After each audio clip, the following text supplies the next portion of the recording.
আজকের ভিডিওতে দেখুন কিভাবে তাজা ডালিম থেকে খুব সহজেই বের করা হচ্ছে সুস্বাদু ও রসালো ডালিমের জুস। প্রথমে ভালোভাবে পাকা ডালিমটি কেটে নেওয়া হচ্ছে। কাটার পর দেখা যাচ্ছে ভেতরে সারি সারি টক মিষ্টি রসে ভরা লালচে দানা, দেখতেই যেন একদম রুবির মতো ঝকঝকে। এবার ডালিমের খোসা সরিয়ে সুন্দর লাল দানাগুলো একে একে বের করে নেওয়া হচ্ছে। দানাগুলো যত বেশি তাজা, জুসও হবে তত বেশি রসালো ও স্বাদে ভরপুর। সব দানা বের করা হয়ে গেলে এবার শুরু হচ্ছে আসল কাজ। দানাগুলো একটি পরিষ্কার পলির ভেতরে নিয়ে ভালোভাবে মুখ বন্ধ করে দেওয়া হচ্ছে।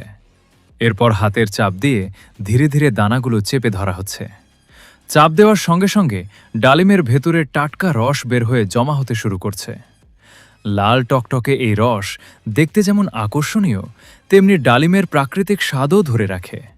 তবে দানা চেপে ধরার সময় খুব বেশি জোর না দিয়ে ধীরে ধীরে চাপ দিতে হবে, যাতে পলিটি ছিঁড়ে না যায়। দেখুন, অল্প কিছুক্ষণ চাপ দেওয়ার পরেই কতটা সুন্দর লাল রস বের হয়ে এসেছে।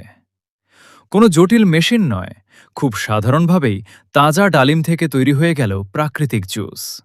সবশেষে রসটি পরিষ্কারভাবে ছেঁকে নিয়ে গ্লাসে ঢেলে নিলেই তৈরি তাজা, রঙিন আর দারুণ আকর্ষণীয় ডালিমের জুস। প্রকৃতির এই লাল রঙের স্বাদ একবার উপভোগ করলে বারবার খেতে ইচ্ছে করবেই।